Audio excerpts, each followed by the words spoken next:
skyrocketing drug prices obviously affect Claire, but they actually affect all of us.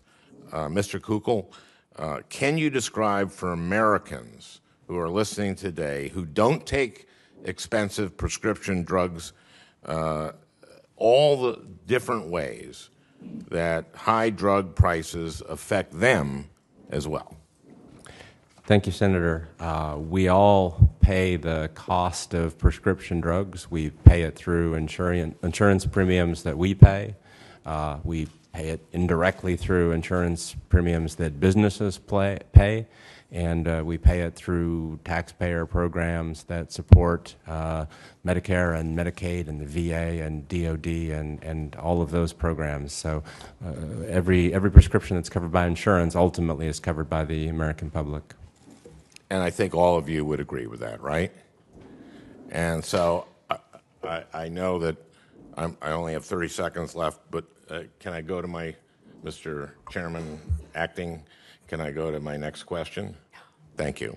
Reuters recently conducted an investigation on price increases for the top 10 drugs sold in the United States. Between 2011 and 2014, all of these 10 drugs had price increases of at least 50%.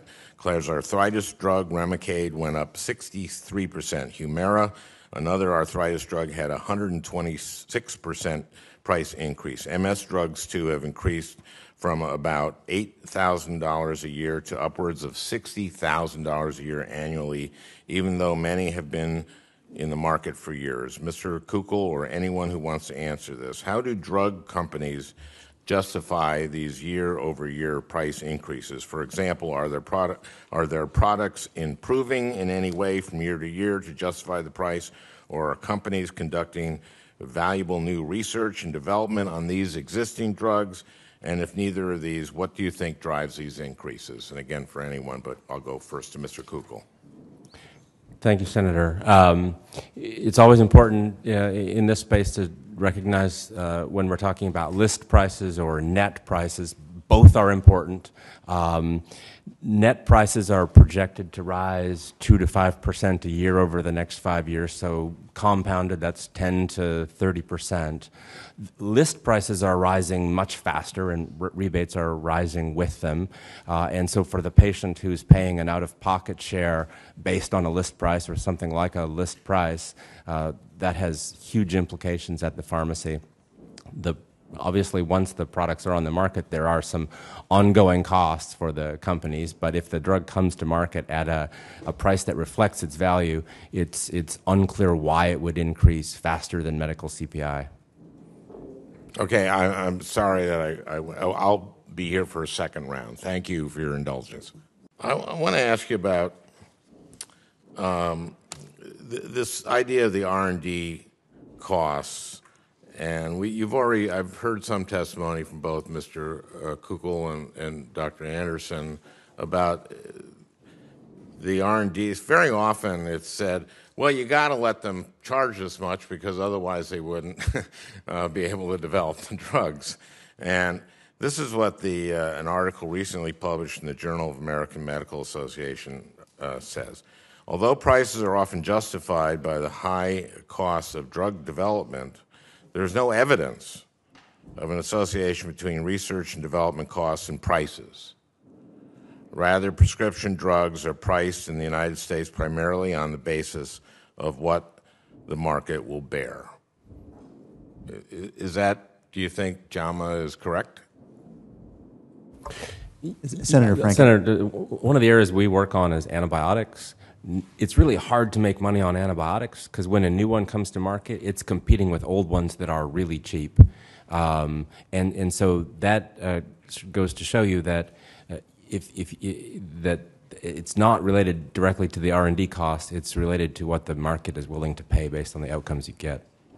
To put that in a slightly different way, so that returns on investment are very sensitive to the prices that drugs command.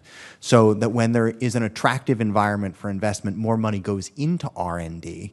And there's been a great deal of econometric work from RAND and other places that shows when those returns decline, money going into R&D can decline as well. The problem is that investors have alternatives.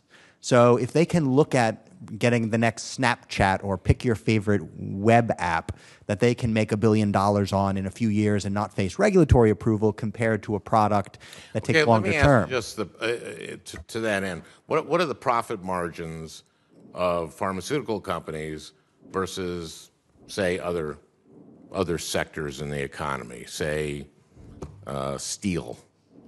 The CBO has found that returns on investment for the industry are comparable to other high-tech industries.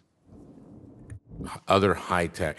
Okay, I said steel, but I mean, so you didn't answer my question. But should we compare them to donuts? I mean, we should compare them to other high R&D industries. You should answer my question first.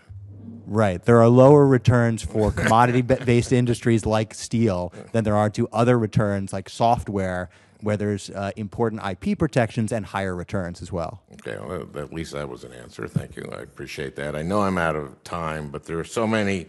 Here's just, can I make a couple points and then we If you can make them quickly, because I got a hard out. Oh, boy. Okay. I think we should be able to import from Canada. I think we should be able to get a safe path. And I think we also pay with NIH funding. And I don't think that is talked about enough. And I also think we should negotiate within Medicare Part D. And I'd like to get that roundtable so we can discuss all that again. And Dr. Howard, thank you again for your answer. Thank you.